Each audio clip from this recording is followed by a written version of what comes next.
Greetings, we're Technically a Conversation, a podcast for curious people by curious people. Every week, we take turns presenting a new topic, and the other host has no idea what the topic will be. We strive to educate in a way that's loose and fun. Our topics are all over the place, from light and funny to dark and sometimes spooky.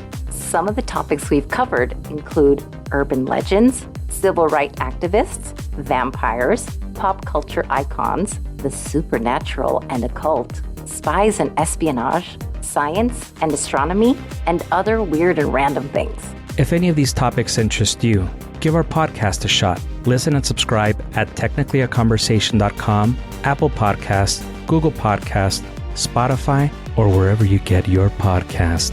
Parental advisory, we might use strong language. Our Weird World.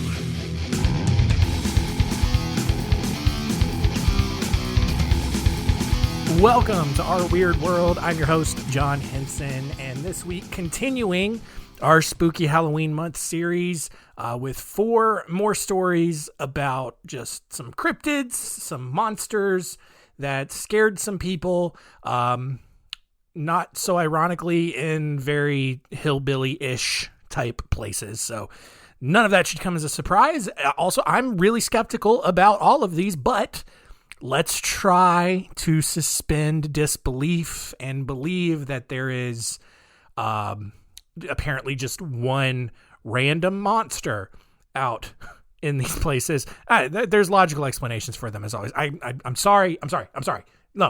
No, guys, come on. Let's get in the mood. Ooh, spooky monsters. Let's get into the stories.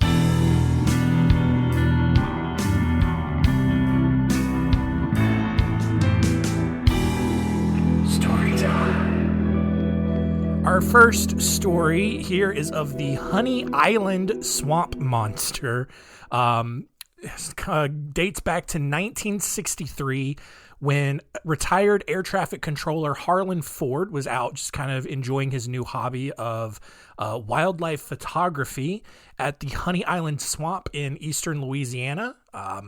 Which, I mean, look, if you've ever been to eastern Louisiana, like, it's all mostly just a swamp. Like, I cannot even begin to describe how terrible and really foreboding just most all of like eastern and like southeastern Louisiana. Like New Orleans is just like this weird concrete mass in the middle of just this massive swamp. It's so strange. But Harlan, he was out in this swamp when he saw something very strange, not at all what he was expecting. He's out there expecting to, find alligators, maybe some herons or cranes, maybe some turtles, maybe some wild boar, whatever the case is. But this was not that. This thing was standing on its hind legs. It had gray hair and yellow eyes. And it was at least, according to Harlan, 7 feet tall and smelled terrible. And look, rather than taking a picture or even telling someone about it, because like he's out there taking pictures of the wildlife, he has his camera on him, but he doesn't take a picture. What the heck? And he doesn't even tell anybody about it at first. He just does nothing. So over a decade later, Harlan and his friend Billy Mills were out at the Honey Island Swamp when they came across a wild boar whose throat had been slashed. And what was even more alarming about that were the large footprints with 3 webbed toes that led from the carcass and disappeared into the swamp. And look, here's the thing. Immediately when I hear webbed toes, I think, well, that's probably an alligator. I don't know how many toes alligators have, you guys. I don't know. I mean, you know what? Hang on. We're going to just really make this sound unprofessional, and we're going to Google it in the middle of recording. How many toes do alligators have? Let's see what... interesting. Alligators have 5 toes. They're webbed. They are webbed, but they got 5. Now, here's the thing. I don't know. Maybe it was kind of like a deformed alligator. Maybe that alligator got in a fight and had some of its toes chomped off. I don't Maybe just the way the footprints in the sand were, maybe you only saw through. I don't know, guys. I'm trying to be logical here and think about what this might have been. Harlan ended up hunting for this monster for another 6 years before he ended up dying in 1980. Never came across it ever again. Despite Harlan's claims about this and photographic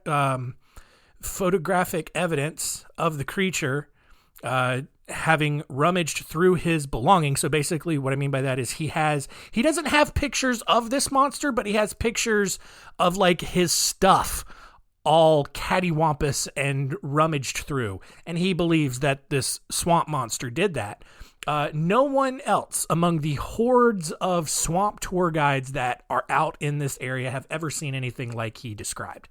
Many people in the area who, to their credit or discredit, lack a very basic understanding of biology, believe that this monster came into existence after a train that was carrying a traveling circus derailed and sent a group of chimpanzees into the swamp. And then those chimpanzees then later bred with the alligators to create this singular swamp monster. And that is gotta be the dumbest thing I've ever heard. Like, that's just not how it works. Like, here's the thing. I don't know how biology works to where a horse and a donkey can breed and make a mule. All right. I don't understand how a lion and a tiger can breed to make a liger. All right. I don't understand how a Chihuahua and a Great Dane could breed. I've never seen it before, but I assume it's possible. That poor Chihuahua, assuming it's on the receiving end, like they could probably breed and make some sort of monstrosity. But I don't then understand why, in theory, a chimpanzee couldn't breed with an alligator, but you just can't do it. You can't do it. Same reason why humans can't breed with any other animal and create some sort of abomination, I don't get it. I don't understand. I know you can't, but the people in eastern Louisiana have not gotten that message yet. And so they believe that there was some weird alligator chimpanzee hybrid terrorizing the swamp. It's who knows? All right. Like, here's the thing. Something standing on its hind legs with gray hair and yellow eyes. That doesn't sound like anything anyone's ever heard of. And if it's got 3 webbed toes, what even is it? Who knows? Who knows? Maybe it's Bigfoot. Sure. Let's go with Bigfoot. Next story. This is the story of the Grafton Monster, which first occurred on the night of June 15th, 1965, when Robert Cockrell was driving home after working the evening shift at the Grafton Sentinel newspaper in Grafton, West Virginia. And as he sped along the road beside the Tigert River, he noticed something odd on the side of the road. It was this huge living creature that had no real discernible head, and it was at least 7 feet tall, again, and had very bright white skin. So, meth, probably. I don't know. After Cockrell got home and probably changed his pants, because that's a scary sight, he and 2 of his friends went back out to the spot to find this thing. And they searched over an hour, didn't see anything. But the spot beside the road where Cockrell had seen this thing was clearly mashed and disturbed, so, indicating that something had gone through there. The men also kept hearing this low-pitched whistle coming from the river that then followed them up and down the bank as they were searching. 3 days later, Cockrell published a story in the Grafton Sentinel about the sighting, and people, completely lost their minds. I mean, this is a really small town, so word's going to travel fast. And within days, over 100 people, which is almost the entire population, I think, with flashlights, crowbars, and other weapons, were gathering at the river every night to try to find and kill this thing. Over 20 people claimed to see this monster in various places, including one kid who hypothesized that it was actually just an escaped polar bear, which, look, sounds ridiculous. Better than a circus chimpanzee breeding with an alligator. So who am I to judge, right? Everyone thought that was the most ridiculous thing they'd ever heard of and continued looking for this white headless monster because obviously that's what it was. But nothing was ever found. This was just a one-time sighting, but the people in Grafton, West Virginia swear up and down that they saw a thing. And look, I don't know. What could it have been? 7 feet tall with bright white skin? I mean, look, maybe it was just a giant hillbilly. You know? A lot of white people up there. A lot of meth. Even in the 60s, probably. I mean, who knows? Who knows? Or Bigfoot. Probably not Bigfoot. Our next story here is of the Minerva Monster, where in July of 1978, Evelyn and Hal Caton were just doing whatever old people do inside their home in Minerva, Ohio, when their grandchildren and a few of their friends who were playing outside just burst inside the house, completely hysterical. They claimed that they saw a large monster covered in hair down at the gravel pit. And when the Catons went down to see for themselves, they actually saw it too. So we have verification that we have seen the same large, hairy creature that was, guess what? 7 feet tall again and weighed, by their best estimation, 300 pounds. A month later, the Catons saw what looked like 2 pairs of glowing yellow eyes belonging to panthers staring back at them at night. So if you've ever seen like a black panther, you see how their eyes are like yellow, or like the little yellow kitty eyes of Salem. Salem got them little yellow panther eyes. Yes, he does. Yes, he does. Anyway, I don't know why I'm like this. Suddenly, this large, hairy creature standing on its hind legs stepped in front of them, almost as if it was protecting whatever was those glowing yellow eyes to begin with. And this creature literally just looked into the kitchen window, which caused the Catons to go and grab their guns and like fire off a warning shot, which spooked this thing back into the woods. They immediately called the sheriff, who then arrived to investigate, and everyone could still smell the strong odor that was left behind by whatever this was. The Catons, along with the sheriff, then went out on horseback and in a Jeep and found unusual looking footprints along the path in the woods, but they didn't see anything else. This creature was then spotted another 3 times by other people over the next couple of weeks. This guy named Ron Schaffner, who is someone who is apparently important to this story, he interviewed the Catons twice and even spent a night in the woods near their home in hopes of coming across this monster, but he didn't find anything unusual. He didn't hear anything, smell anything, see anything at all. Nothing. Even more, Schaffner couldn't understand where on earth a panther would have come from, because those are definitely not indigenous to Ohio, especially in the 1970s. Coincidentally, the sightings of the Minerva Monster stopped shortly after this investigation. However, it should be noted that there were other various sightings in Ohio, both before and after the Minerva events, just like in towns in other parts of the states, including an encounter in 1980 when a woman named Donna Riegler swore that she saw a bipedal creature lying in the road, which then turned over before it looked at her. Which turned over and looked at her before she freaked out and sped away. And look, here's the thing. Like, we're going to Google this again because I clearly did not prepare for this episode. But I'm also just like, I'm trying to think out loud. And here's the thing. There were Black Panthers in North America for a while. They were eventually overhunted. North Carolina specifically, fun little trivia that the reason that the North Carolina NFL team is called the Carolina Panthers is because there used to be a pretty big population of Black Panthers, at least in North Carolina. In 2011, they were declared extinct in the state.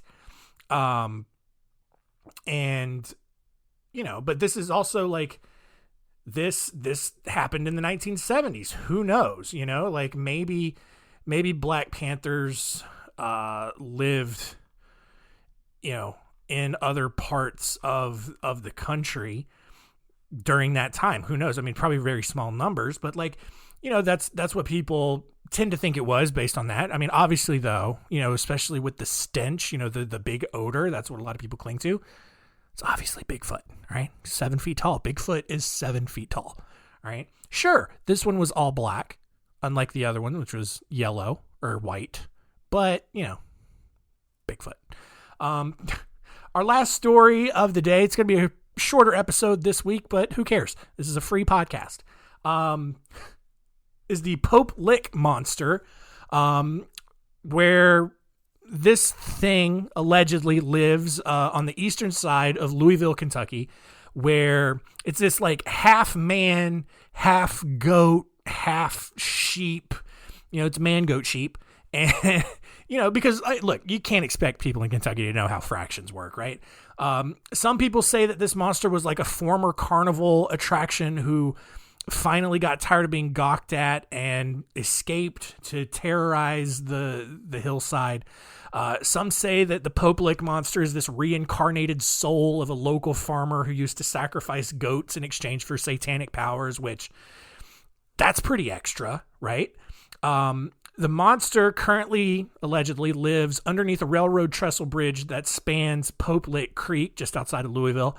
The Pope Lick Monster, as it came to be called, tends to try, the way that people describe it, uses hypnosis and then mimics the voices of other trespassers to lure its victims onto the trestle, where it then somehow convinces them to stay on the track until the train comes through and like splatters their carcass all over the creek bed. It's like real passive aggressive and like real hands off for a monster. I think when we think about monsters, we think of like direct attacks, very aggressive attacks, but this one is just like, I'm going to pretend to be someone call you out. Call out your name. Call out your name from the shadows of the bridge. Gonna get you up here. And then I'm going to just kind of do my little hypnosis. Make you stand on the tracks till the train comes and makes you get squished. Like, I don't know. It just seems just real pointless. I mean, they lost me, honestly, at the train part. Other people, though, have reported that the Pope Lick Monster jumps down from the bridge onto the roofs of cars that pass beneath on Pope Lick Road that goes, that goes along the creek. And some have even claimed that the monster carries a blood-stained axe and attacks anyone it sees. Sure. Whatever the truth is, enough morons have climbed onto the tracks and have been massacred by a train that Norfolk Southern, the company who maintains that railroad, has threatened to arrest anyone dumb enough to look for a monster on these tracks. Like, that's how stupid people are, where Norfolk Southern has literally had to post signage and say, we're going to arrest anyone who comes on this track to look for this dumb monster that probably doesn't even exist.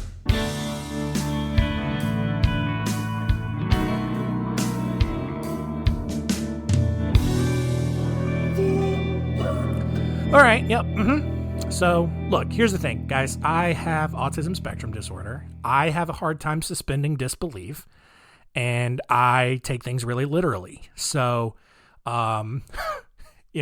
if you are going to try to tell me that you saw a monster and then you don't really give a lot of proof, I'm not going to believe that you actually saw a monster. All right. These 4 stories, I mean, look, it's cryptids. It's like, so many places around the country have stuff like this, especially as we saw last week as well. It's just, I don't know, man. Whatever. Let's see what we learned.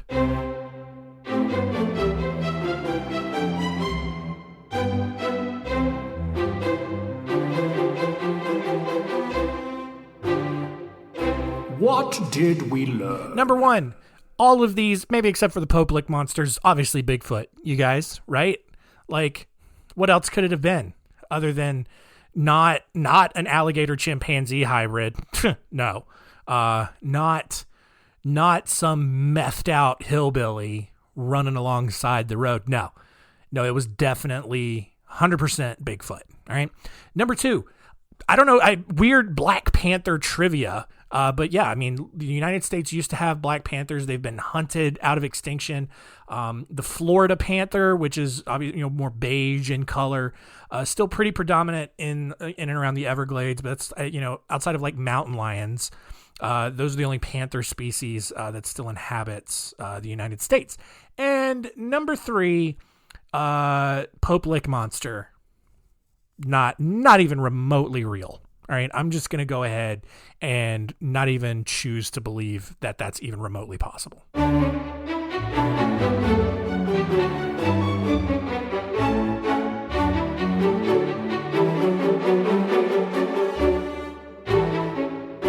Next week on Our Weird World, we are transitioning from monsters to aliens. Haven't had many good alien stories lately. Gonna do 2-part series here. The first part next week, just some famous UFO sightings. And then the week after that, we're gonna get into some really famous alleged UFO abductions. So next week, we're gonna talk about Kenneth Arnold, the Maury Island incident, the Charles Whitted encounter, the Gorman dogfight, and the Lubbock lights. Lots of woo aliens and stuff, whatever. I don't know, man. But yeah, that hopefully, next week's episode probably be a little bit longer, but again, like, this is a free podcast. Like, I don't know. What do you want from me? You want me to do Patreon? No, you don't. I don't even know what I would do on a Patreon. I'm not doing a Patreon. Yeah, that's it. Thanks for listening. Keep telling all your friends and keep it weird.